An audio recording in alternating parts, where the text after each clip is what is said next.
Alex here with Better Years. I am about to get into an interview I recorded earlier with a gentleman by the name of Anthony Gilbert, this guy right here. So I found him through a couple keyword searches for mind body, and I was interested in talking to a professional that could tell me more about how mind body practices like yoga, mindfulness, meditation, martial arts, how those practices can really impact cognition, brain health, mental performance, and he goes into explicit detail on exactly that. He answers all of my questions very well. Very insightful man. He's a teacher, he's a writer, he's a professor, he was a student, now he's a practitioner of numerous martial arts, including Qigong, Tai Chi, uses them daily to benefit his own cognitive abilities and reset his equilibrium and get more imbalanced. So enjoy this. It's about 40 minutes long. It gets really, really good about minute 20. So if you do not have time to watch the whole thing, fast forward about 20 minutes in and watch it from there. Enjoy. Why don't we go ahead and talk about your background, kind of what brought you here and where you're at and what you're doing these days. Well, background, like many of my generation's martial artists, started with, I believe it or not, the movie Billy Jack. I snuck into the Riverhead movie theater when I was probably 8 or 9 and saw that movie. I was just amazed at both the concept of standing up for people, but at the same time, you know, the martial arts were amazing for a kid growing up in the suburbs, and that's where it started. You know, living outside of Manhattan, it was a very rich environment for that. More as my life progressed, my mother remarried. My stepfather Roger was a judo practitioner. Oh, so that became my first art, my introduction into that. From judo, I found Aikido. From Aikido, I found Tai Chi. In and around there was a car accident that facilitated me having to do some healing and really pursued Tai Chi because, quite honestly, getting slammed on my back in judo practice wasn't going to happen anymore. And then it became, wow, my life just kind of really opened up when I started studying Tai Chi because it's more cultural, and the culture is more resident in New York with Chinese immigrants. And there were more people to talk to, so I just kind of rolled with that. Became friends with a Taoist priest, Master Chen. And I think I only took maybe one class with him in my entire life, but we're friends, so we talked a lot. And through him, I met Raja Yanka, Institute of Integral Qigong and Tai Chi in Santa Barbara. Roger and I became friends, but I also became a student of his. What captured me about Roger's teachings were the idea that it was actually a great story. I was doing an event for Master Chen, and I was his event manager for a thing he was pulling off in New York, and Roger showed up, and he steps up front and he says, I have a newsletter from my Tai Chi Qigong organization. Would you mind if I could snap some photos? And I he seemed like a pleasant guy, so I gave him a badge and I stuck him down front so he could take photos. And lo and behold, I didn't know he was the president of the National Qigong Association, or they were talking about that newsletter. And he said to me during lunch, he said 70% of disease can be prevented. Tai Chi Qigong prevents disease. Why not be part of that? And at that point, I'm working as a writer and as an English teacher. So shifting from a martial arts to a more health-orientated, and as I was getting older, and more interested in Buddhism and Tai Chi and Taoism, it just seemed like the right direction to go in. So I became a student of Roger's. Through Roger, I met Jim McRitchie, who is another founder of the National Qigong Association, and became a student of Jim's and friends. And from there, began teaching, incorporated it into the college programs that I've worked for in the past. And then left teaching college in 2009. I was on a sabbatical in New York, and went looking for something to read while sitting in a coffee shop in Manhattan, and realized that there was no online Tai Chi Qigong journal. So I created, after talking with my teachers who thought it was a great idea, I created Into Mountains Over Streams in 2010, which was geared originally just towards Tai Chi and Qigong, Taoism and Buddhism, but is now expanded after 5 years into all mind-body arts. Got interested in doing marketing, but I practice holistic marketing, and I didn't really feel like working for just anybody who showed up. So I started forging relationships with people I knew through the journal, and doing marketing just with mind-body people, promoting mind-body, setting up events for mind-body, just doing that. Because from the position I am in now, I see it not only as a cultural movement, but as a burgeoning political movement, and that's where I'm chasing it. Gotcha. So that pretty much that's the path in a nutshell. So that brings you here, and you're in Colorado right now, Yep. outside of Boulder. Great. And how do you like it out there? You know, Colorado is different. Came out here about 10 years ago with a very different path in mind, and kind of fell in love with the environment. It was different. I'm an ocean kid. I grew up, the Atlantic Ocean at my doorstep. So mountains are a different energy, and I definitely have learned to appreciate it. But I'm still a New Yorker, and I still stand out. Yeah, I'm actually I'm from Colorado. I was born in Denver, moved to Steamboat when I was very young, and then left for Santa Barbara. So similar living areas. We've been in the same places, so that's very cool. So let's get into a little bit. You touched on it in the intro there, but balance. So one of the reasons that Tai Chi and these practices can prevent illnesses is because illness kind of stems from an imbalance. Whether it's an imbalance in your immune system or an imbalance in your nervous system. I believe that that is true. I believe anything that can restore the balance can prevent disease. The Chinese use yin and yang to represent the dualistic components of the nervous system or the brain. Yin being rest and yang being activity. So the balance between the two would be technically in equilibrium. So which mind-body practice that you've adopted would you say you use most optimally to restore that balance, or a combination of a few? It's an interesting question. Let me reframe your statement about Qigong. About yin and yang a bit. Chinese, especially older Chinese, does not translate that well into American English. And I've spent a lot of time, a good decade, trying to figure out yin and yang as the basis of all Taoist practices.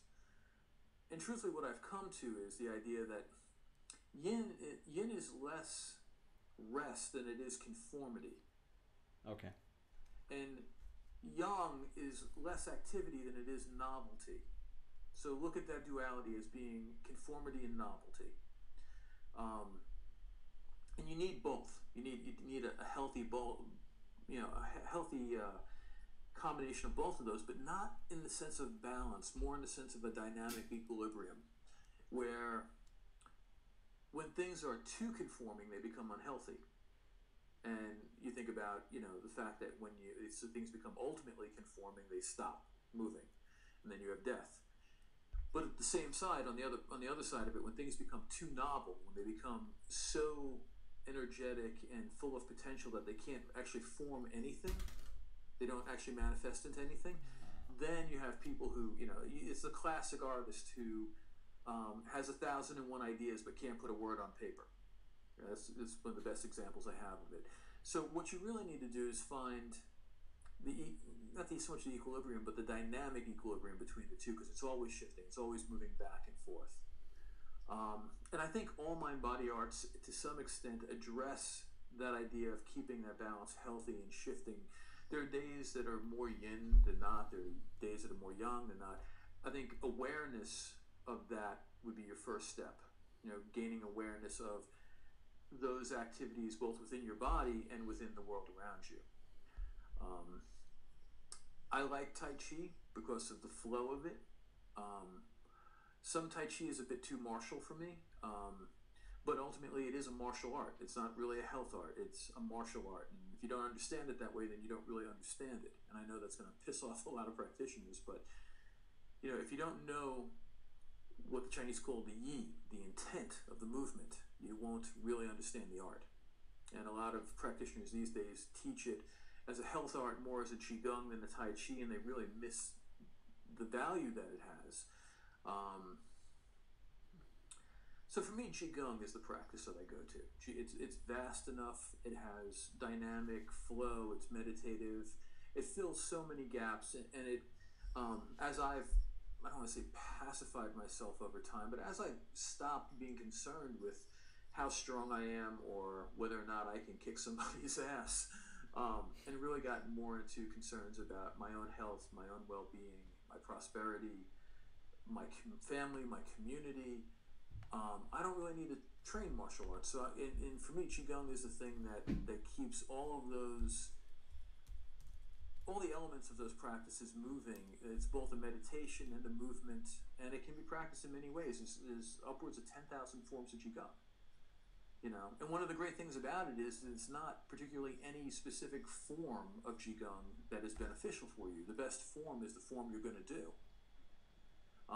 If you look, Dr. Yonka did a study with Dr. Linda Larkey out of, I want to say it's University of New Mexico, but I could be wrong there. I haven't spoken to her in a while. They did a massive study, which was a review of other studies of Tai Chi and Qigong, and found that, one of the things that Roger pointed out to me, it wasn't so much all of the things that Qigong did that were good for you.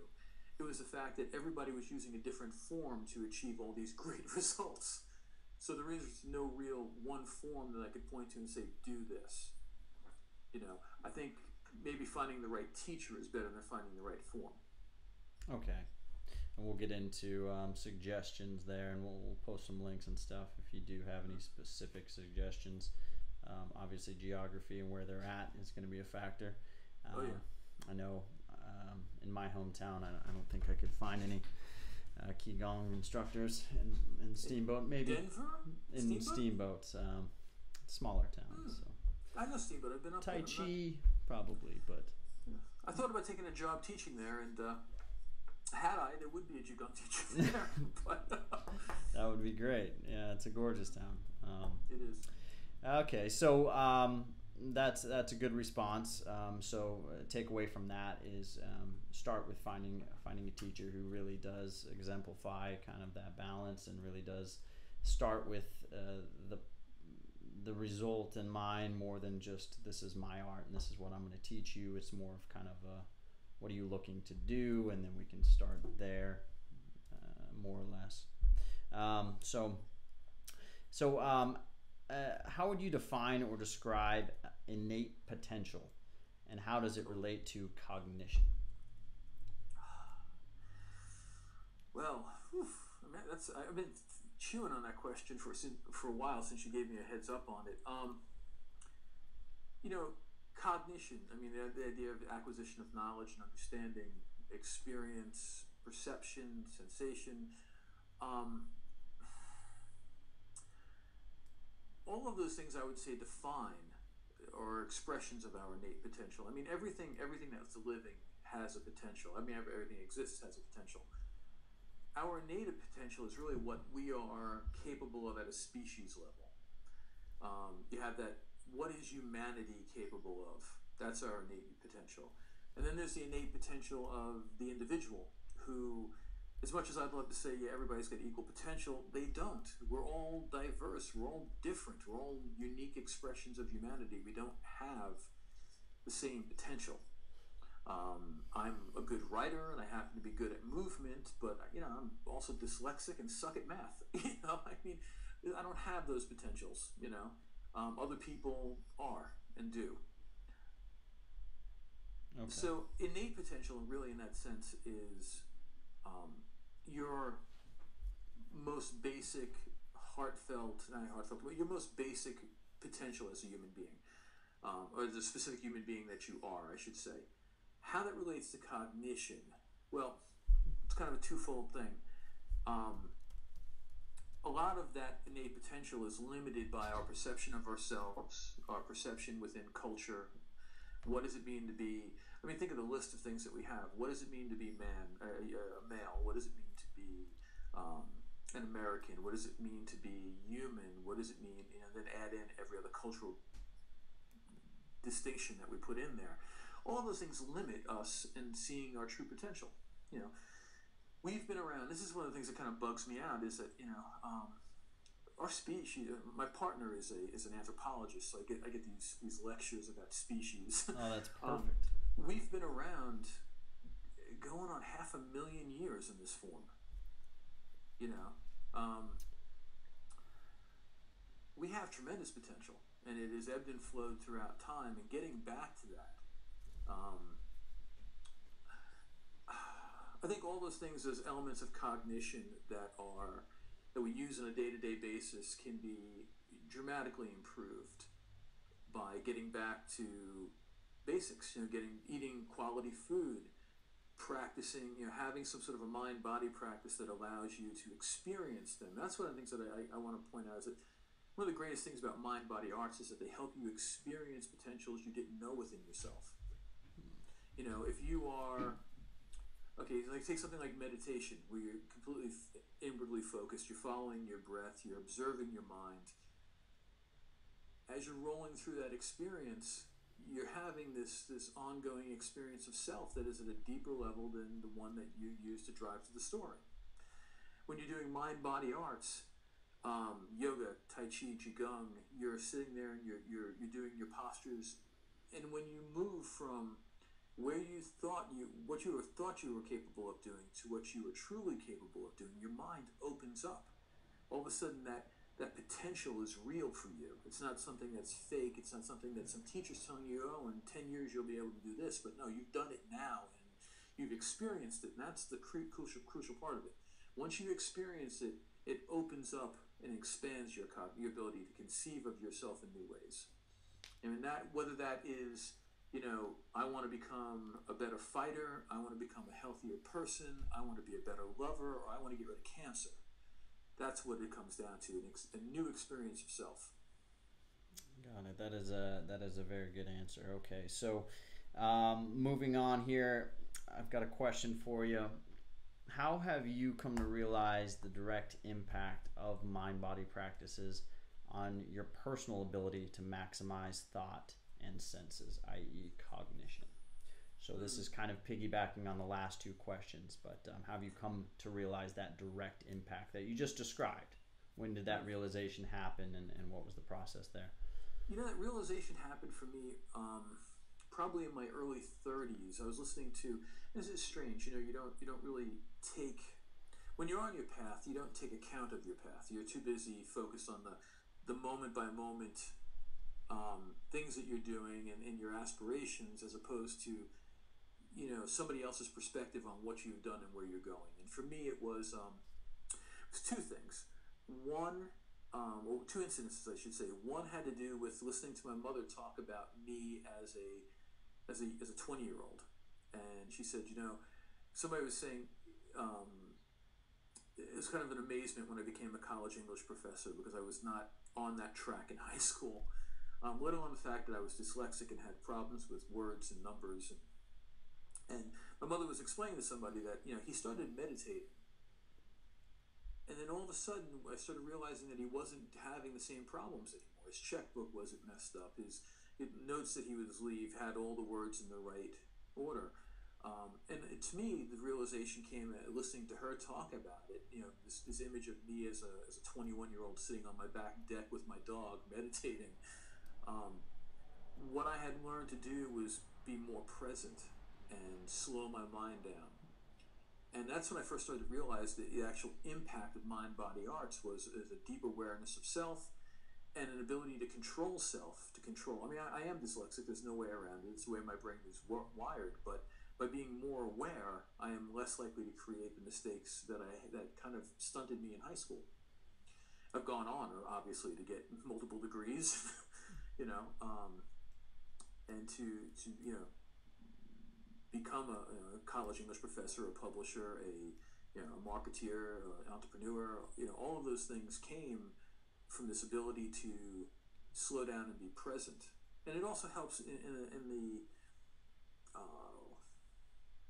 sense of your interpersonal relationships when you sit there and you look at how it is that you deal with people now than maybe before you started meditating or before you started doing Qigong. I am a much calmer person now than I think I was in my 20s, and it's not just age at this point. It is very much just a different feeling of self, that changes the way, the dynamic that you have with the world. The second part of that was, quite honestly, working with Dr. Yanka, who was the first teacher that I had that brought the science into the practice. During our training, during our teacher training, it was equal amounts of these are the effects, these are the proven effects, and he has always been very involved in the science of this, working with different universities.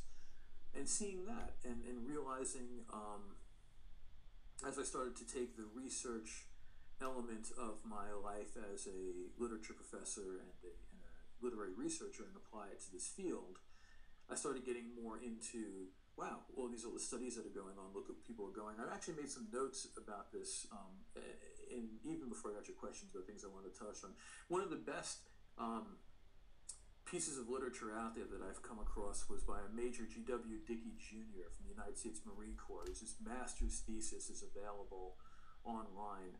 I have a link to it on a short article snippet that I wrote about 4 years ago on PTSD in veterans in Qigong and Tai Chi practice, which is on the website, which is on the IMOS website. But his master's thesis was talking about mindful-based cognitive therapy as a complementary treatment for combat and operational stress. And this is one of the quotes I pulled out of it that I thought was really telling as to even where the military was going, which kind of really surprised me. He writes, the role of mindfulness in the treatment of psychological trauma is noteworthy. Mindfulness cultivation fosters the development of an internal locus of control. It encourages association as opposed to disassociation and promotes opening up the field of awareness as opposed to restricting it. And he writes, depressive patients treated with mind-body therapy report having the experience of self as competent, the experience of body as effective as opposed to defective, and develop a sense of self that is whole and integrated. And I couldn't say that better. I mean, and it's available online for free. I recommend anybody who wants a starting place for understanding the science that's being done about mind-body arts. That report or that thesis is well worth the time reading it. What's the name of it again on the site? Okay, so I'm on the articles page. Let me think about it. It's under the Tai Chi section, it's or on mindfulness section. If you go to, okay, I'm trying to think. If you're on the front page, where would you find it? We can also link to it later on the page. But that's interesting. Notes. I wanted to pull that up. But you touched on mindfulness, obviously, something that I was about to roll into. Yeah, getting into the study of it, getting into really seeing, for me, it was seeing all the other work that was being done. I mean, Qigong, particularly Qigong, but also Tai Chi, just doing it increases a positive sense of health, a positive perception of health. It increases satisfaction and well-being. It improves, reduces your anxiety in life. It decreases difficulties in sleep, lowers incidence of depression. I'm just reading a list here that I made up last night. Releases psychological distress, increases self-esteem. I mean, the list goes on. But all that comes from this process of, balanced movement, slow movement, focused coordination of breath and movement.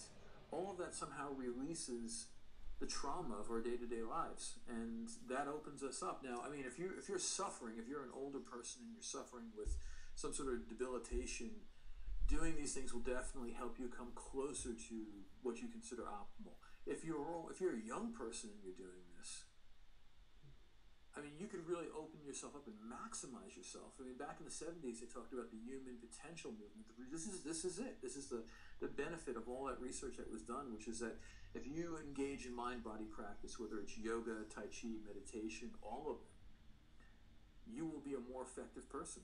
And I think that's, for me, that's kind of how I came to it, is this combination of both looking at my own path and how I've changed over time, but then also having this rich body of research to reflect upon and say, wow, I've actually experienced that. Yeah, and that's a good point. I mean, more often than not today, I mean, people complain about stress and stressors and not being able to focus. And something we get into pretty in depth in Better Years, and we're going to write a lot more content towards it. Is the effect of not being able to focus on your brain and brain health in general. So it goes beyond not being able to maximize your potential, but from a health standpoint, it's a necessity. You have to become more mindfulness. You have to become more focused. If you let your mind wander too often and you try to multitask too often, it can become something dangerous, obviously. Moving forward here, the next question I have for you. Most of those watching are probably unfamiliar with one or multiple traditional paths, in quotations, that we are discussing. How would you recommend someone seeking the benefits you've just explained get involved in some or multiple of these practices? Any specific recommendations for how to? Well, let's start with a shameless plug. Read my website. I mean, we have plenty of great teachers. It's not just me writing. Believe me, it's not just me writing. 95% of it is other people who have committed to this global dialogue on Tai Chi, Qigong, and mindfulness arts. I guess you'd have to start. If I was going to go back to the beginning, what would I tell people? As a beginner, the art is less important than the teacher. General rules. I mean, Tai Chi is both simple and difficult depending on how you come about it. If you start off learning a very simple form, there's a woman here in Boulder, Laura Ting, who's a teacher at CU Boulder that I've met on occasion but never actually sat down. She's somebody I want to interview in the future, but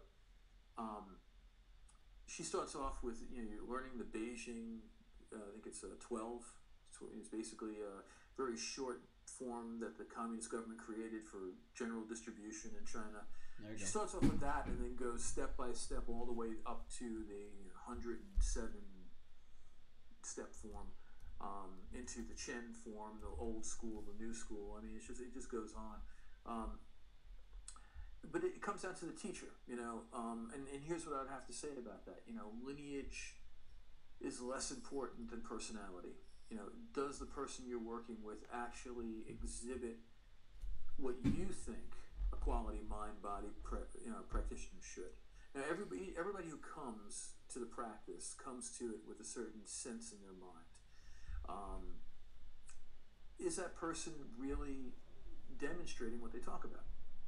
Do they allow? I mean, there's far too many people in this country who, excuse me, let me reset here, wear the silk robes and dance around and look really great and call themselves master, and maybe they have mastered a certain tradition, but are they a true master? Are they innately a good person? I've heard in this position as publisher, I hear horror stories, and if I had a bigger budget to cover my lawyer's fees, I'd publish some of them, because I really feel like I'm doing a disservice by not exposing some people. But at the same time, I can't, because I just can't afford the legal suit that would come out of it. There are far too many people who are just simply not good teachers. And as we move into the 21st century, it's not just the kind of Confucian mindset of I'm the teacher, do what I say, mimic me. I mean, we've got hundreds of years of American educational theory that should be applied. Are people using multiple theories and multiple coming at teaching from multiple directions? Are they working with the student individually, or just yelling at the class? And maybe I'm getting a little off topic here, but I think for me the stressor is the person that you want to study with a good person to you.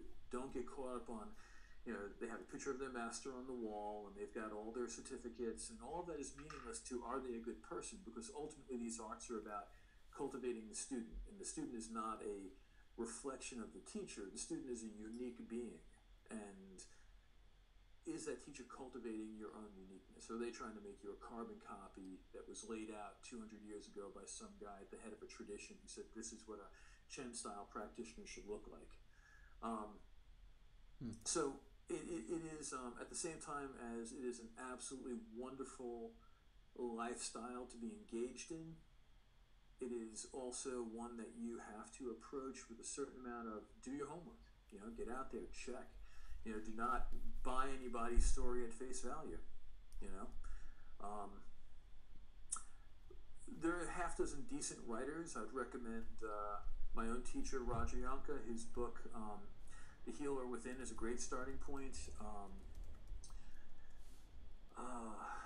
I guess it really gets on what you're drawn to. What do you feel drawn to? Are you more of a traditionalist? Are you looking for the Silk Road experience, or are you looking for somebody who's a little bit more modern, a little bit less tied up in tradition? I've definitely fallen on the less tied up in tradition side. I've just studied too many arts to be tied to one, but it has to resonate. That's what I can tell somebody, is that whoever you choose to teach must resonate with you. You must feel it in your gut that this is the right person.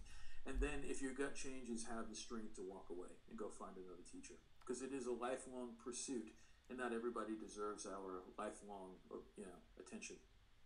Gotcha. I have the teachers that I've had that I've grown out of who were good people became good friends. That's why it's a community as opposed to an industry.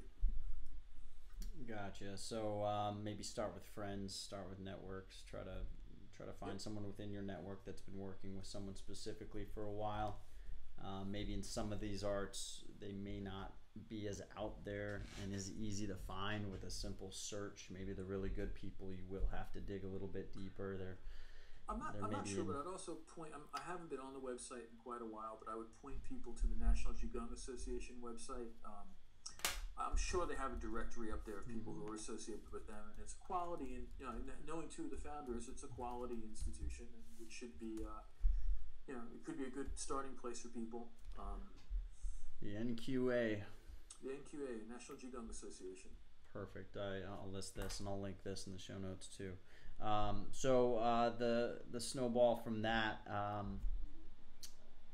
and this is part of it. So we may not have to touch on this too much, but any specific resources that you'd like to recommend people that get into. And I guess for this specific audience, we talk a lot about how everything can obviously help with brain health specifically, and help kind of better your life through the attention to the brain and the cognition and mindfulness and mind-body balance and all this stuff. So if there is anything out there, whether it's a text or a specific person that a blog that you suggest reading, any specific resources that you suggest they go to get really good information on how to get actionable advice or really get into this now, especially if there is a really big need for this from a health standpoint.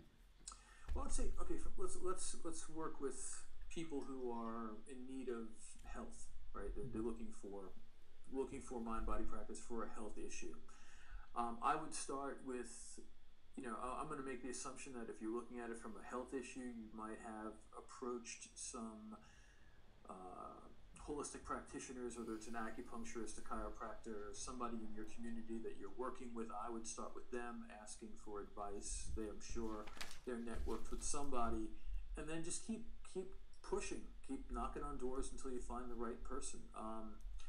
There are a lot of great books out there I could recommend,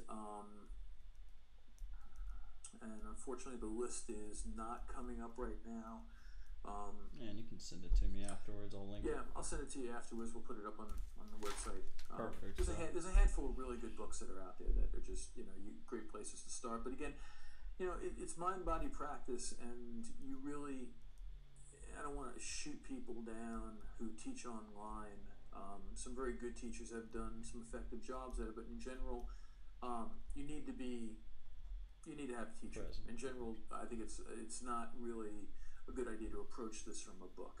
You may get a book, you may find a couple of good exercises to try. If it resonates with you, go out and find a teacher, because some of it is a little technical and some of it does require the observation of a person who's more skilled.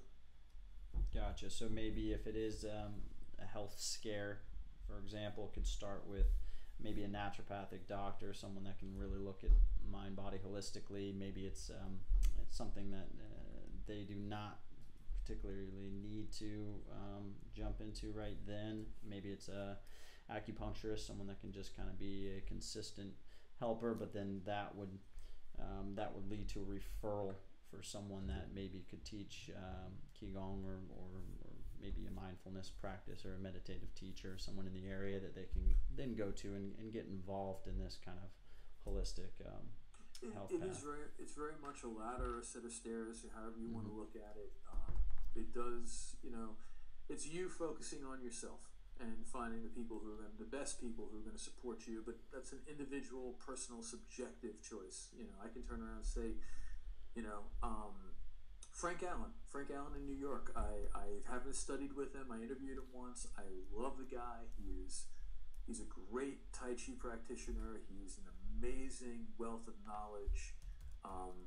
But would I recommend everybody to him? Hell no. He's a very specific cat, and people who find Frank find him because that's the point they are in their life. And it's not.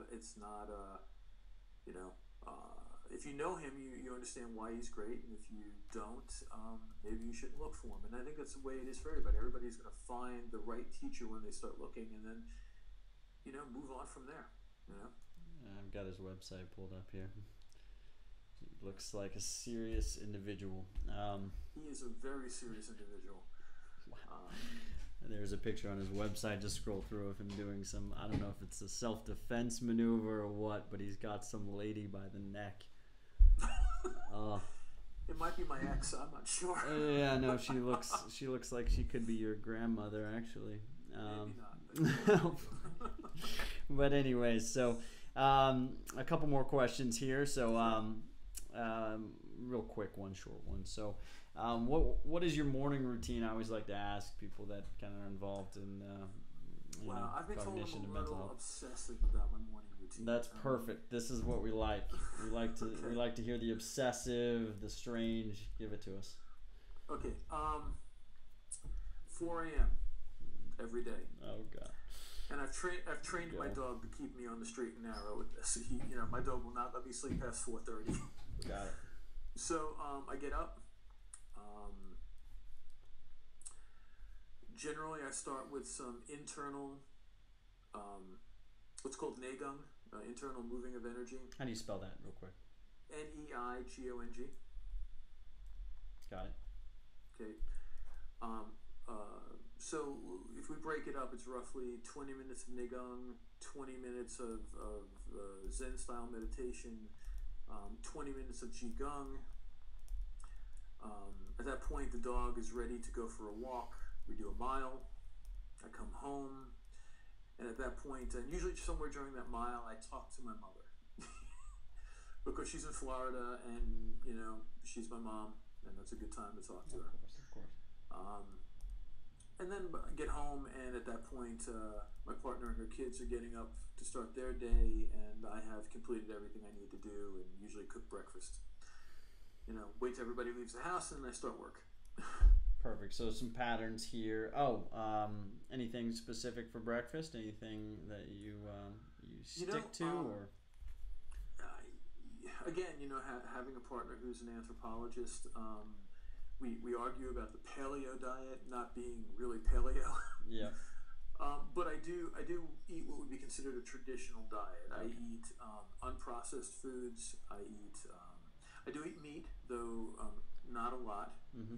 I eat a lot of vegetables. It's probably a good 30-70 meat to vegetables for me. I am a bigger guy, so in order to maintain the muscle mass that I have, I do need a vast amount of protein. And other than that, I eat, green tea in the morning, black tea in the afternoon, occasional espresso, and, I don't know if you know, but Boulder has one coffee shop for every 1,000 people, so coffee is very competitive here. Wow. So we we do get really good coffee. So I've become a bit of a coffee snob and addict at the same time. Anything in your coffee besides No. typical? Straight. I drink espresso black, or I'll have a. I'm not a soy milk, almond milk, hemp milk type of guy. No butter in your coffee? I've had that. I had my gallbladder out a few years ago, and it never really bothered me till I had that. Oh wow! There was just too much fat. Yeah. Too much fat. Okay. Yeah. Perfect. That's a good morning routine. So, recommended texts. I know you had. I've got The Healer Within up here. Any others that you recommend they can get on Amazon? Amazon, yes. The Future of the Body. I don't remember the author off the top of my head, but it is a great book in terms of work that was done during the 70s and 80s looking at the human potential movement. I think for people who are already doing mind-body arts, people interested in the science of mind-body, that is a great book to get your hands on. Anything by Zheng Ming. I would probably need some help with the spelling on that one. Is good. He's an excellent teacher and scholar, and I definitely like his writings. Michael Murphy is the author. Michael Murphy, yes. Yeah, that looks great. I'm actually going to pick this one up. Let me think about it. Top of my head, who else is? You just go upstairs and look at my bookshelf and probably tell you which ones are dovetailed the most. It's an interesting book, and I would share this with people only because I've enjoyed it numerous times. Colin Wilson, who is known in literary circles as having written this book called The Angry Young Men back in the 60s, which was a real look at the outsider in art culture. He did a book called The Occult, and the thesis of the book is that all so-called paranormal human abilities, so clairvoyance, telekinesis, that whole, psychic, that whole list of things, in his perspective, are leftover vestigial abilities from when we were more tribal and had a much harsher environment. And he sets out in that book, and it is a fat book, and it is well worth the read, but he sets out to track that idea throughout probably 1,000 years of culture. Looks at, starting with, let's see, I don't remember the exact starting point, but let's say it was prehistory, forward, Renaissance poets, all the different individual people up till the 60s. It has this cast of characters that have experienced, including Walt Whitman himself, experienced some sense of either universal consciousness, some sort of psychic ability, some sort of connection to otherworldly beings. But it is really it's the best study in the history of what has become mind-body. I love the idea that we think about Pythagoras creating, being an early mind-body practitioner as well, and the work that he did in the Egyptian mystery schools. It's been going on forever, and no one has actually ever sat down and tracked that through Western culture. You go back 100 years, nobody would have called it mind-body practice. It would have been called spiritualism or vitalism, or I don't remember the German word for it, but life force movement. But there it is. It's all there, and he does a great job of really just exploring that thesis. And I find that a fascinating read. Again, it's a little bit more scholarly than hey, I want to pick up a book and learn about Tai Chi, but it's a great book that I recommend a lot of people read. Because it really, I like the idea that these abilities are still within us, and that with the right training we can access them. That's interesting. Yeah, I've got it pulled up here. Very interesting. All right. Well, let's wrap it up with one final question here. If you could go back in time and do anything differently, with relation to obviously your practices of mind-body health, what would it be and why? Wow. What would I do differently? I'm turning 50 in 2 months, and Happy birthday. I kind of like it. I kind of like where I'm at. As I was, telling my stepkids, I feel like I've been around the block. I've traveled, I've seen the world, I've studied, not more than studied. I've talked with some really great people. I don't think I'd ever want to change any of it because all the bad stuff led to something else, and I feel like if I take a domino out, we're not going to have the same effect. So at this point, I'm ready to go around the block again. That's a great answer. That's my thoughts exactly. You may want to change something, but you can always find something good that came from something bad in the past. Okay, well, out of respect for your time, it's been a great talk. I mean, I got some wonderful answers, and I think everybody that watched this whole video will be pretty excited to kind of get to work on going after their own personal goals and getting into some mind-body practices. So I'm going to put this all up on the site, and we'll have to do this again in a few months and see where you're at. Oh, wonderful. Appreciate it, and good luck to everybody as they pursue mind-body. Thank you, Anthony. You have a good one. Have a good weekend. You too. Take care.